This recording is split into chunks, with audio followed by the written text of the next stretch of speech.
Ciencia. El lago Crawford en Canadá es considerado como un lugar ideal para estudiar el impacto de la humanidad sobre la Tierra. Sus sedimentos han capturado las consecuencias de la intensa quema de combustibles fósiles e incluso el plutonio de las pruebas de bombas atómicas. AFP tiene la información. El lago Crawford, cerca de la ciudad canadiense de Toronto, es el sitio que demuestra que ya empezó el Antropoceno, según anunció un grupo de científicos el martes. Esta época define el impacto del ser humano en la Tierra. Según los datos del Grupo de Trabajo sobre el Antropoceno, el lago Crawford, una pequeña reserva de agua dulce, contiene sedimentos con restos de microplásticos, cenizas depositadas por la combustión de petróleo y carbón durante décadas, e incluso rastros de las explosiones nucleares.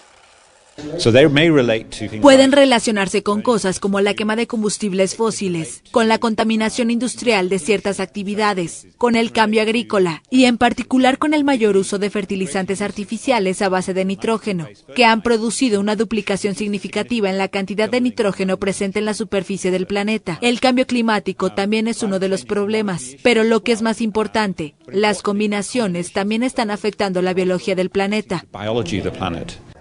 Los investigadores afirman que hay un claro cambio desde mediados del siglo XX que condujo a la Tierra a cruzar los límites normales de la época Holoceno, de la era Cenozoica, periodo cuaternario que comenzó hace 11.700 años con el fin de la última glaciación.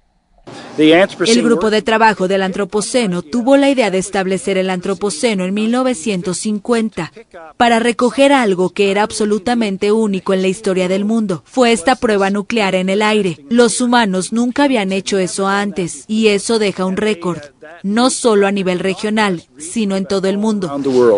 La discusión entre los expertos se centra en determinar si el impacto del humano es lo suficientemente importante como para provocar un cambio de época. Los geólogos afirman que un cambio de era hacia el Antropoceno debe someterse a la Comisión Internacional de Estratigrafía, una rama de la geología que estudia la edad y composición del subsuelo a través de los estratos. Y luego debería ser estudiada por la Unión Internacional de Ciencias Geológicas, la máxima autoridad en la materia. El término antropoceno circula entre los expertos desde hace más de 2 décadas, mientras que la cronología de la Tierra arranca hace unos 4.600 millones de años. Si los geólogos, que después de todo son las personas que encontraron el plutonio en las rocas y el petróleo en las rocas, si aceptan que hay un cambio fundamental que se debe a los humanos, entonces tal vez se tomen medidas. La mayoría de geólogos consideran que nos hallamos en un periodo interglaciar, como muchos otros que ha vivido la Tierra. Y eso incluye enormes variaciones en la concentración de dióxido de carbono en la atmósfera. Ninguna planta ha capturado la atención de los seres humanos ni ha agitado sus pasiones de la manera que lo han hecho las orquídeas. En épocas pasadas, estas plantas, con aproximadamente 20.000 variedades silvestres, han sido cazadas y recolectadas en casi todas las partes del mundo. Hoy en día, millones de personas siguen siendo devotas a la planta y a sus hermosas caras exóticas. La UAT nos habla de la importancia de su conservación.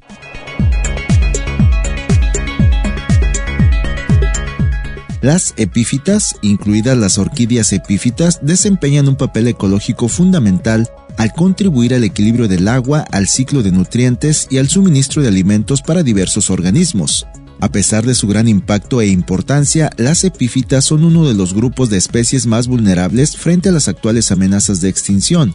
Ante esto, estudiantes del Instituto de Ecología Aplicada de la Universidad Autónoma de Tamaulipas realizan proyectos para la categorización y conservación de las diversas especies de orquídeas epífitas de la biosfera del cielo en Tamaulipas. La estudiante del doctorado en Ecología y Manejo de Recursos Naturales, Julieta Hernández Mejía, explicó que en su proyecto denominado Acción Comunitaria en la Conservación de Orquídeas Epífitas, se tiene como objetivo la conservación y el mantenimiento de las especies de orquídeas silvestres de la localidad a través de la cooperación de las comunidades. Se titula Participación comunitaria en la conservación de orquídeas epífitas aquí en la Reserva de la Biosfera del Cielo, y pues es un trabajo muy amplio, abarco varias áreas como es lo que es la conservación, también abarco lo que es la participación de las comunidades de la reserva y una parte también de biotecnología también va incluida ahí en el trabajo. Mi objetivo es pues hacer partícipe a las comunidades de la reserva en lo que es principalmente el cuidado y el mantenimiento de las poblaciones silvestres de orquídeas epífitas. Estoy trabajando nada más allí en la reserva, en Gómez Farías, Altacima y San José, en las 3 comunidades. Bueno, ahorita hemos avanzado ya en la parte de conservación. Tenemos lo que es el desarrollo de técnicas de cultivo in vitro y de germinación in vitro con 2 especies de ahí de interés en la reserva. También tenemos la parte de la conservación ahí mismo en la reserva con la creación de una casa de sombra.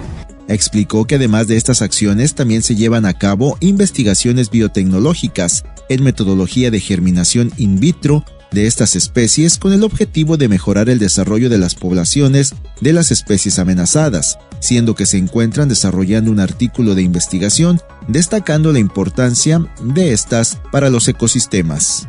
Y también tenemos lo que es la revisión de los servicios ecosistémicos o beneficios que obtenemos de las orquídeas. De eso se está haciendo un artículo de investigación. Y también tenemos una parte etnobotánica sobre los usos y el aprovechamiento que los pobladores de las comunidades le dan a las orquídeas en la reserva. Finalmente destacó que estas especies no solo son beneficiosas a nivel ecosistémico, sino que tienen el potencial de aportar usos para los productores, siendo importante estudiar los métodos de germinación de estas especies, pues son de difícil crecimiento en cautiverio, y esto contribuiría a la conservación de las plantas silvestres. Para el Noticiero Científico y Cultural Iberoamericano, informa desde la Universidad Autónoma de Tamaulipas, Juan Carlos Lara.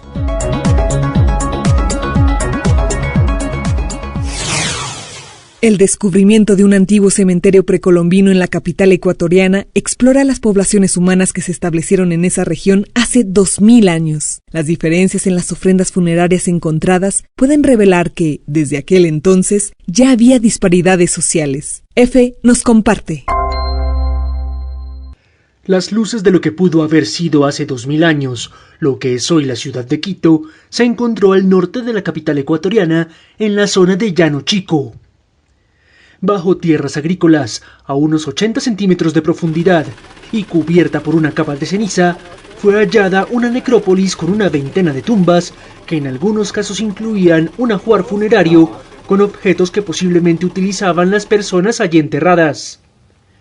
De acuerdo con Andrés Mosquera, arqueólogo de la Dirección de Investigación y Diseño de Proyectos del Instituto Metropolitano de Patrimonio, IMP, se trata de uno de los principales yacimientos arqueológicos de Quito. Tenemos alrededor de 5.000 bienes arqueológicos que se han encontrado. Es importante mencionar que por la antigüedad, que tienen alrededor de 2.000 años, muchos se encuentran fragmentados, es decir, hay un porcentaje bajo de bienes que están totalmente íntegros, pero este número corresponde a 128 bienes que están totalmente íntegros. Dentro de los objetos hallados se encuentran vasijas de 3 patas, globulares y cuencos con formas humanas o de animales, al igual que estatuillas. Dentro de algunos se encontraron restos de maíz, yuca y papa, lo que develaría su dieta y que los pobladores de la época explotaban materias primas en la zona. Por otro lado, Mosquera resalta las diferencias entre unas tumbas y otras. Mientras en unas abundaban las vasijas y demás objetos, otras eran muy austeras. Según el experto, allí se develan las estratificaciones de la sociedad de entonces. Este hallazgo corresponde al periodo de desarrollo regional, que teóricamente se ha planteado que es un periodo en el que surgen jerarquías políticas. Los investigadores del IMP señalan que los restos podrían corresponder a miembros de las culturas Latolita y Jamacuaque, los cuales se caracterizaban por responder a una autoridad política y donde existían diferencias sociales entre sus individuos. Para corroborarlo, los expertos están en la búsqueda de las viviendas del asentamiento, lo que permitiría confirmar dichos contrastes. Esto fue Ciencia en NCC.